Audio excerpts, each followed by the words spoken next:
देखो, थोड़ा सा ध्यान करो। जैसे आप आईएएस बन गए, बधाई हो आप लोगों को पहले, है ना? बहुत बहुत बधाई हो आप। ठीक है, चलो। तो आईएएस बनने के बाद क्या होगा? ट्रेनिंग के बाद जब भारत सरकार में आएंगे, मान लीजिए सचिवालय में आ गए, तो जब सचिवालय में सबसे पहले पहुंचेंगे तो जिस पद पर काम करेंगे वो है अंडर सेक्रेटरी। सीधा उस पद पे आएंगे आईएएस बनते ही। तो आजकल एक नया सिस्टम शुरू हुआ है और वो ये है कि आईएएस की ट्रेनिंग में नरेंद्र मोदी की सरकार ने अच्छा काम किया वाला भी, कि पहले आईएएस की ट्रेनिंग में भारत भ्रमण, ये भ्रमण, वो भ्रमण, मसूरी की एकेडमी, ये सिखाना, वो सब था। लेकिन रियल ट्रेनिंग जो सचिवालय में है, सेक्रेटरिएट में, उसका आइडिया नहीं होता था उम्मीदवारों को। पिछले 3-4 साल से सिस्टम क्या है कि उनका 1 महीने का एक टेन्योर होता है जो भारत सरकार के किसी मंत्रालय में होता है। उन्हें दिल्ली लाते हैं, किसी मिनिस्ट्री में अंडर सेक्रेटरी बना के भेजते हैं। अंडर सेक्रेटरी ट्रेनिंग मतलब इन ट्रेनिंग। दरअसल उनका जो रैंक है ना, उससे हल्का सा ऊंचा रैंक अंडर सेक्रेटरी का होता है, तो लगभग उसके आसपास का रैंक है।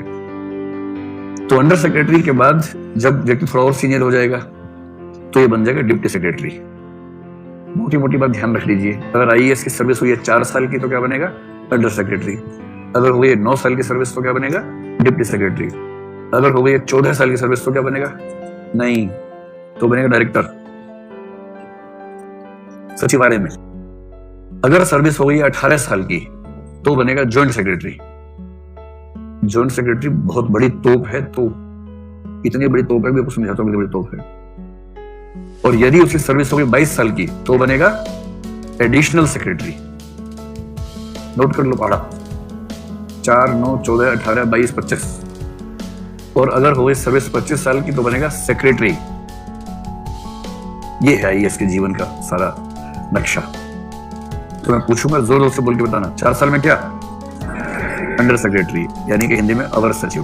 9 साल में डिप्टी सेक्रेटरी, 14 साल में डायरेक्टर, 18 में जॉइंट सेक्रेटरी, 22 में एडिशनल सेक्रेटरी और 25 में सेक्रेटरी। अगर उसके बाद उसको 5 साल और मिल गए, लगभग 30 साल मिल गए, तो कैबिनेट सेक्रेटरी, जो कि एक ही व्यक्ति होता है, हर कोई नहीं होता है, या चीफ सेक्रेटरी किसी राज्य में समझ लीजिए, उसी स्तर का पद होता है। ठीक है। अगर आप फील्ड में हैं तो 4 साल की सर्विस होते ही आप बन जाएंगे डीएम। तो डीएम किसके बराबर हुआ? अंडर सेक्रेटरी के बराबर हुआ। ये छोटे जिले का डीएम होता है। 9 साल की सर्विस के बाद डीएम रहेगा डीएम ही, पर बड़े जिले का हो जाएगा, है ना? बड़ा जिला। जैसे रामपुर से निकल के आ गया बनारस में, तो बलिया नहीं, बनारस, ऐसा। जब 14 साल की सर्विस हो जाएगी तो ये डीएम से बढ़ के हो जाएगा कमिश्नर। कमिश्नर का मतलब 2 या 3 जिले उसके कंट्रोल में आ जाएंगे, आईएएस के कंट्रोल में।